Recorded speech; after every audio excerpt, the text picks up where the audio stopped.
Hello, Assalamu alaikum, and a very good morning to you all. Hope all of you are doing well. Stay safe, stay healthy. So we are discussing D block elements, especially group 15 elements, the nitrogen family, also known as the nitrogen family. So we have discussed about ionization energy and the size and the atomic radius. So today we are going to discuss about electronegativity. Electronegativity. Electronegativity क्या होता है? Electronegativity किसी element की electronegativity हम उससे ऐसे कह सकते हैं कि ऐसे कह सकते हैं कि उस एलिमेंट की क्षमता, इलेक्ट्रॉन गेन करने की क्षमता को हम कह सकते हैं इलेक्ट्रोनेगेटिविटी। कि वो एलिमेंट स्टेबल होना चाहता है और हर एलिमेंट की इलेक्ट्रोनेगेटिविटी बहुत डिफरेंस होती है। जैसे कि हेलोजेंस के केस में हम कहते हैं कि halogens are the most electronegative elements in the periodic table. Halogens में हमारे पास क्या क्या आता है? हेलोजेंस में हमारे पास आता है फ्लोरीन, क्लोरीन, ब्रोमीन, आयोडीन, ये सब हमारे पास हेलोजेंस हैं। अब इनकी जो टेंडेंसी होती है इलेक्ट्रॉन गेन करने की हमारे पीरियोडिक टेबल में, इस फैमिली की, फ्लोरीन फैमिली की, हेलोजन फैमिली की, हेलोजेंस किस लिए कहते हैं? क्योंकि ये साल्ट बनाते हैं, ये साल्ट फॉर्मिंग एलिमेंट्स होते हैं, इसलिए इनको हेलोजेंस नाम दिया है, हेलोजेंस।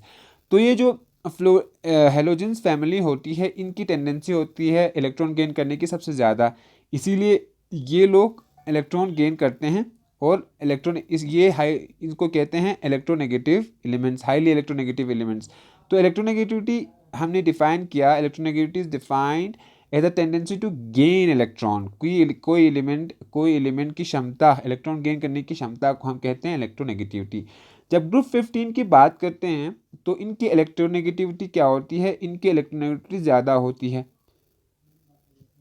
क्यों ज़्यादा होती है? क्योंकि स्मॉल साइज के कारण, साइज इनका बहुत छोटा, मतलब साइज छोटा होता है, साइज के कारण, और दूसरा न्यूक्लियर चार्ज के कारण।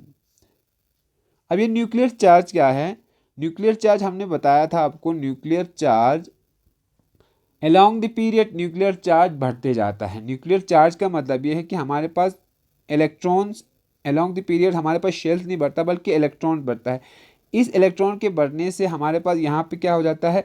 यहाँ पे डेंस हो जाता है, और इलेक्ट्रॉन और प्रोटॉन के बीच में जो फोर्स ऑफ अट्रैक्शन हो जाता है वो ज़्यादा हो जाता है। ऐसे कहते हैं कि अलोंग द पीरियड हमारा जो साइज हो जाता है वो डिक्रीज कर जाता है। साइज डिक्रीज करने का मतलब ये है कि इन दोनों के बीच में जो फोर्स ऑफ अट्रैक्शन होगा, उस फोर्स ऑफ अट्रैक्शन की वजह से ये थोड़ा बहुत श्रिंक कर जाता है। आप कैसे कह सकते हो? श्रिंक। श्रिंक मतलब साइज छोटा कर जाता है। साइज छोटा होने का मतलब ये है कि इनके बीच में फोर्स ऑफ अट्रैक्शन है वो ज़्यादा है। इसीलिए हमारे group 15 elements electronegative elements, electronegative होते हैं, हाईली मतलब इलेक्ट्रोनेगेटिव होता है इनका character, as compare to group 14 elements. इसके बाद नेक्स्ट है हमारे पास metallic characters. Metallic character, group 15 elements as compare to group 14 elements कम मेटेलिक होते हैं। कम मेटेलिक क्यों होते हैं? क्योंकि एटॉमिक साइज बढ़ता है और स्क्रीनिंग इफेक्ट भी बढ़ जाता है। एटॉमिक साइज बढ़ने के कारण और स्क्रीनिंग इफेक्ट के कारण हमारा जो मेटेलिक कैरेक्टर होता है वो हमारे ग्रुप 14 एलिमेंट से हमारा कम होता है मेटेलिक कैरेक्टर। वाइल हम जब ग्रुप 15 एलिमेंट से डाउन द ग्रुप जाते हैं, डाउन द ग्रुप जब ग्रुप के नीचे नाइट्रोजन से आर्सेनिक की तरफ जब जाते हैं, तो हमें दिखता है नाइट्रोजन से आर्सेनिक का हमारा जो मेटेलिक कैरेक्टर है वो इंक्रीज कर जाता है। वाइल आर्सेनिक से जब हम एंटीमनी और बिस्मथ की तरफ जाते हैं तो हमें दिखता है कि मेटेलिक कैरेक्टर हमारा डिक्रीज कर जाता है। अब इसमें आयनाइजेशन एनर्जी के कारण डाउन द ग्रुप जब हम जाते हैं तो आयनाइजेशन एनर्जी क्या हो जाती है? कम हो जाती है। आयनाइजेशन एनर्जी कौन सी एनर्जी हुई? वो एनर्जी जिससे हम इलेक्ट्रॉन बाहर निकाल सकते हैं किसी एलिमेंट से।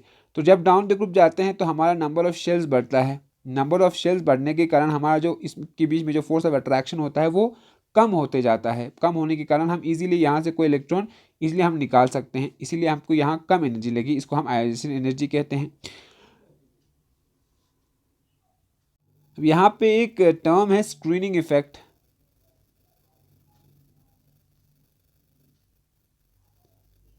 स्क्रीनिंग इफेक्ट हम ऐसे कहते हैं कि एस ऑर्बिटल का सबसे ज़्यादा होता है, पी का उससे कम होता है, फिर डी का, फिर एफ का। अब ये स्क्रीनिंग इफेक्ट क्या होता है? स्क्रीनिंग इफेक्ट होता है कि इन दोनों के बीच में न्यूक्लियस और एस के बीच में फोर्स ऑफ अट्रैक्शन सबसे ज़्यादा होता है। फिर पी में, फिर डी में, फिर एफ में। हम एस से जब आयनाइजेशन एनर्जी कैलकुलेट करते हैं एस, पी और डी और एफ की, तो हमें एस से जब इलेक्ट्रॉन निकालना होता है तो सबसे ज़्यादा एनर्जी हमें एस में लगता है, फिर इसके बाद पी में लगता है, फिर डी में लगता है, फिर एफ में लगता है। ये होता है हमारा स्क्रीनिंग इफेक्ट। इसकी स्क्रीनिंग इफेक्ट के कारण ही हमारा मेटेलिक कैरेक्टर क्या करता है, वेरी करता है।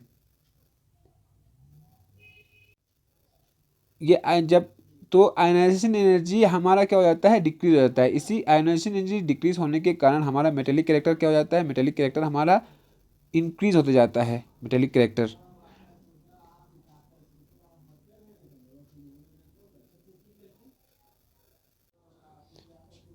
नेक्स्ट हमारा टॉपिक है मेल्टिंग पॉइंट और बॉइलिंग पॉइंट, ग्रुप 15 एलिमेंट्स का।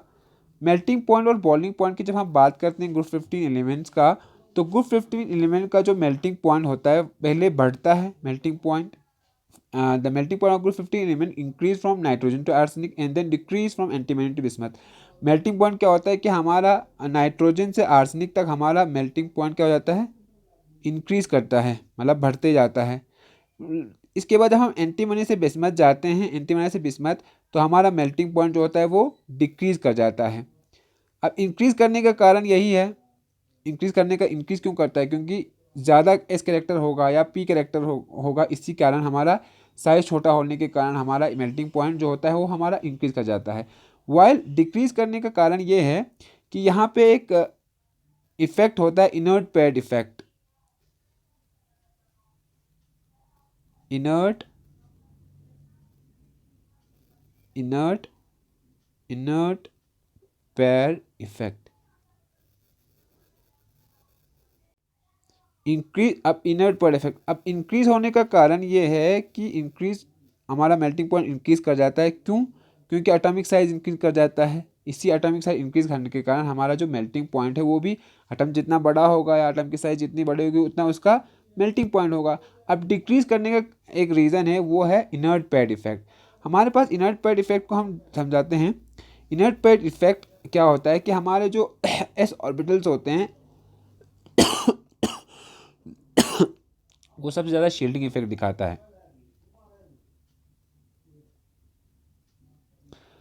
तो जितने हमारे पास ग्रुप 15 एलिमेंट्स होते हैं वो 5 कोवेलेंट बॉन्ड बनाते हैं, 5 कोवेलेंट बॉन्ड्स। लेकिन जब हम बिस्मथ और एंटीमनी टू बिस्मथ जाते हैं तो हमारा क्या हुआ, हमारा मेल्टिंग पॉइंट थोड़ा बहुत डिक्रीज हो गया। अब इसमें से क्या होता है कि ये हमारा बिस्मथ है या एंटीमनी है वो क्या बताता है, सिर्फ 3 कोवेलेंट बॉन्ड बनाता है, बाकी 2 वैकेंट रखते हैं या अनबाउंडेड रखते हैं। इसी अनबॉन्डेड बॉन्डेड के कारण वहाँ एक इफेक्ट हो जाता है, वही वो उसको कहते हैं हम इनर्ट पैड इफेक्ट। उसी इनर्ट पैड इफेक्ट के कारण हमारा जो क्या हो जाता है, हमारा जो मेल्टिंग पॉइंट हो जाता है वो डिक्रीज हो जाता है। इनर्ट पैड जो इफेक्ट है वो हमें पहली बार किसने दिया, नेविल सिडविक ने दिया। किसने, नेविल सिडविक ने।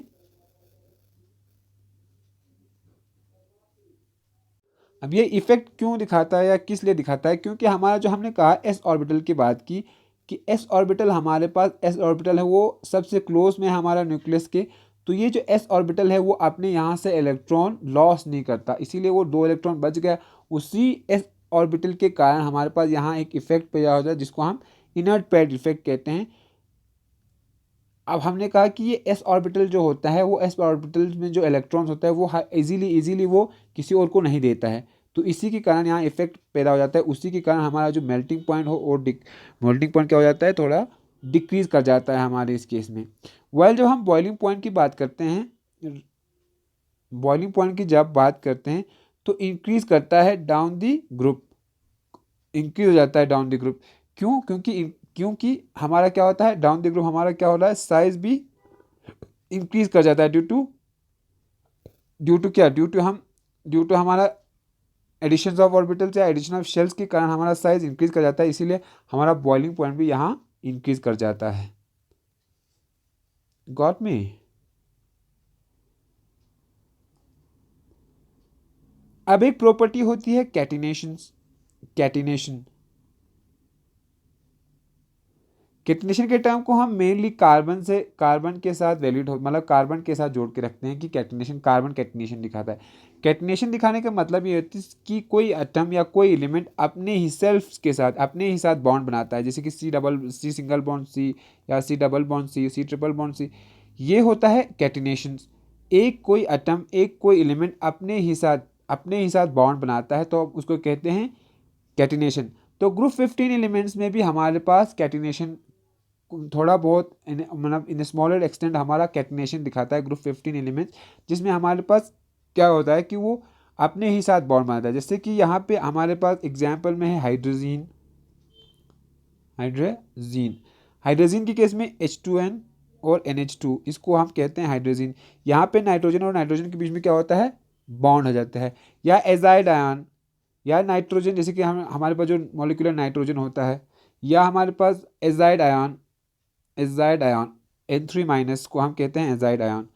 इसमें क्या होता है कि नाइट्रोजन नाइट्रोजन के साथ बॉन्ड बनाता है और यही होता है कैटिनेशन। अब फॉस्फोरस की इसमें से जो ग्रुप 15 एलिमेंट होता है उसमें से सबसे ज़्यादा कैटिनेशन दिखाता है हमारा फॉस्फोरस।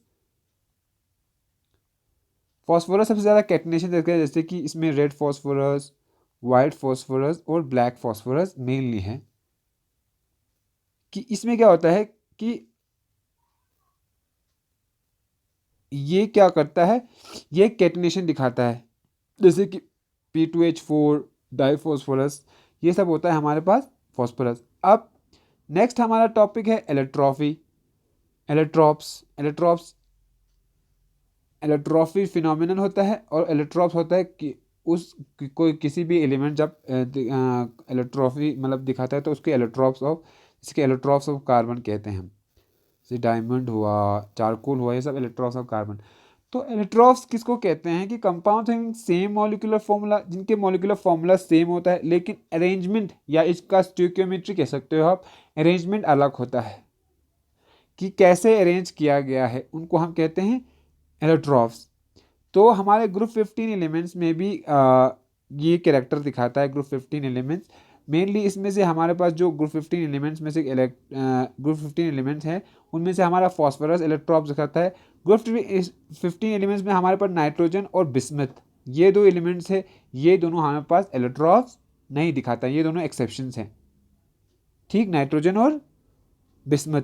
अब इलेक्ट्रॉप्स हमने कहा कि अरेंजमेंट अलग होता है, सेम बाकी सब सेम होता है। जैसे कि वाइट फॉस्फोरस हमारे पास कुछ इस प्रकार का होता है। वाइट फॉस्फोरस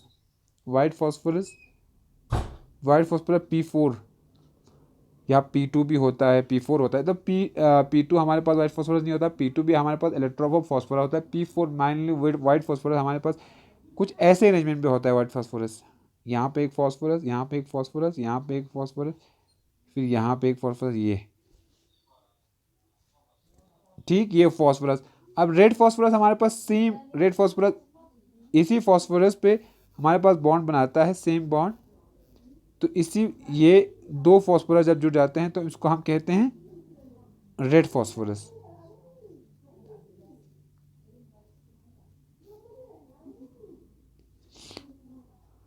तो ये था आज का हमारा टॉपिक। होप आप लोगों को समझ में आया हो। इस चीज़ को लेकर अगर आपको डाउट्स हो या कुछ क्वेश्चंस हो तो आप लोग ऑनलाइन सेशन में पूछें। Thanks for the time and thanks for the session.